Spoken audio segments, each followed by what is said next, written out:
దిల్ రాజు ఎట్టకేలకు నోరు తెరిచారు. నిన్న అల్లు అరవింద్, ఇవాళ దిల్ రాజు. సినిమా ఇండస్ట్రీలోనే అన్ని అంశాల మీద ఏకాభిప్రాయం ఉండదు. అసలు ఈ గొడవ అంతటికి కారణం ఈస్ట్ గోదావరిలో జరిగిన మీటింగ్లో బంద్ అన్నటువంటి వ్యక్తిని అయితే నేను కాదు. బంద్ అన్నటువంటి వ్యక్తి సత్యనారాయణ, అతను జనసేన పార్టీ నాయకుడు. ఒక్క తెలుగు స్టేట్స్లో మాత్రమే కొన్ని సినిమాలు రెంటల్లో వేస్తున్నారు. మిగతా ప్రపంచం అంతా షేరింగ్ విధానమే అమలవుతూ ఉంది. ఎగ్జిబిటర్లు, డిస్ట్రిబ్యూటర్లు, నిర్మాతలు కలిస్తే ప్రాబ్లంకి సొల్యూషన్ ఉంటుంది. ప్రభుత్వాలు మాకు పెద్దన్న లాంటివి.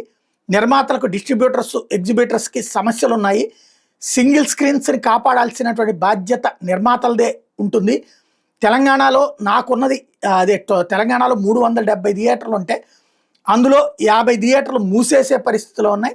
నాకు కానీ ఆ నారంగ్ కానీ వీళ్ళందరికీ కలిపేసి ఉన్నటువంటిది 50 థియేటర్లు మాత్రమే అన్నటువంటి లెక్క చెప్పుకొచ్చారు.